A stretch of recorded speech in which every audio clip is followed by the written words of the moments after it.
एक गांव में एक बूढ़ी रहती थी। उसका एक बेटा था, चमटू। दोनों किसी प्रकार गरीबी में रूखा सूखा खाकर अपना दिन काटते थे। एक दिन बूढ़ी चमटू को एक चांदी का सिक्का देती है और कहती है, बेटा, बाजार जाओ और कोई व्यापार करो, नहीं तो किस प्रकार घर चलेगा। एक चांदी का सिक्का लेकर चमटू बाजार चला जाता है। सारा दिन बाजार में सभी दुकानों में चमटू दिखा दिखा कर थक गया, लेकिन उसे कुछ पसंद नहीं आया। बेचारा करे तो क्या करे। खाली हाथ घर वापस जाने से माँ की खरी खोटी बात सुननी पड़ेगी। तब वह बहुत सोचकर समझकर घर वापस जाता है।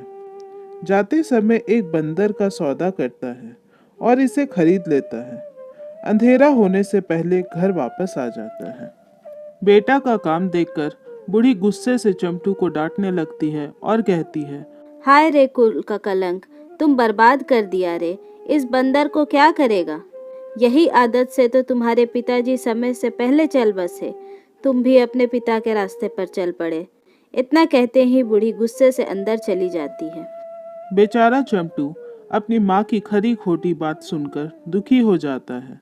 एक तो सारा दिन भूखे प्यासे थक हार कर कितना खुशी से एक बंदर लाया, ऊपर से माँ की डांट सुनकर वह चिंतित हो उठा।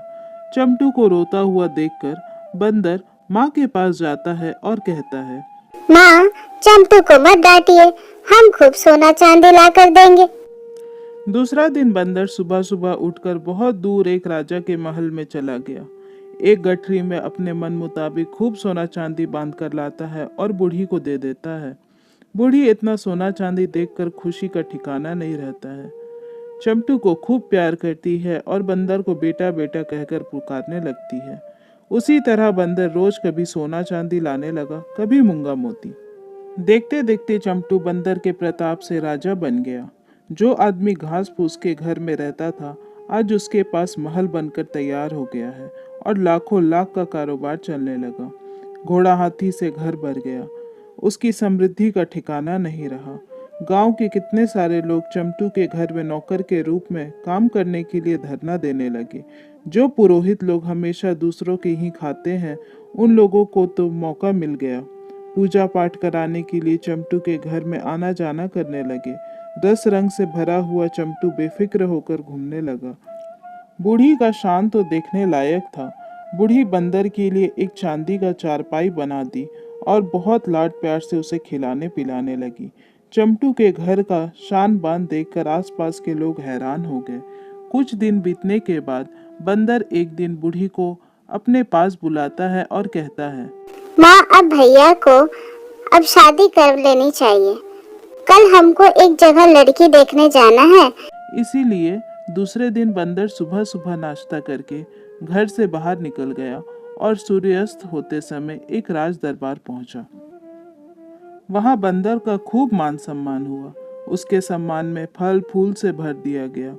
बंदर खूब फल खाने लगा और चमटू के लिए राजा से शादी विवाह की बात करने लगा।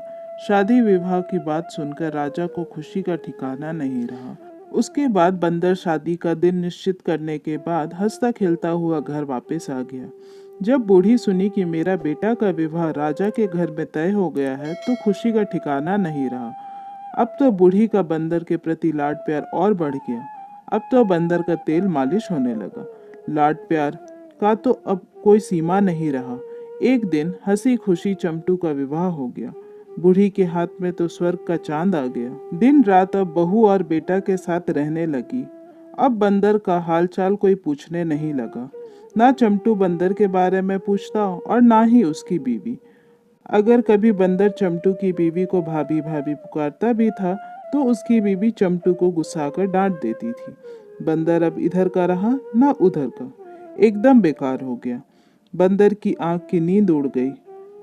तब एक दिन बंदर बूढ़ी को बुलाता है और पूछता है, माँ, भैया की तो शादी हो गई। यदि हम मर गए तो आप क्या कीजिएगा। तब बूढ़ी कहती है, हाँ बेटा, इस तरह अनाप शनाप क्यों बोल रहे हो। तुम मर गया तो हम बहुत रोएंगे और तुमको चंदन की लकड़ी में जलाएंगे। दूसरे दिन बंदर मरने का नाटक किया।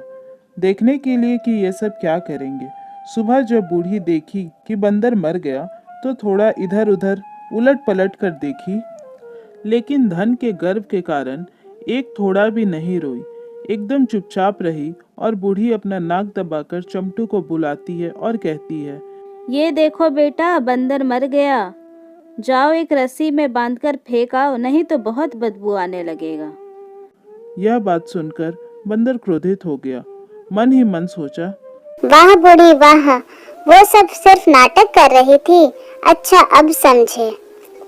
जल्दी जल्दी चमटू बंदर के पैर में रस्सी से बांधा और खींच घसीटकर खेत की तरफ फेंक दिया। बंदर किसी तरह दर्द के मारे उठता है। अब तक अंधेरा हो गया है। बंदर एक मसाल लेकर चमटू के गढ़ में आग लगा देता है। सब जलकर मर जाते हैं। बंदर अपना शरीर को सुरक्षित लेकर उस राज्य को छोड़ देता है।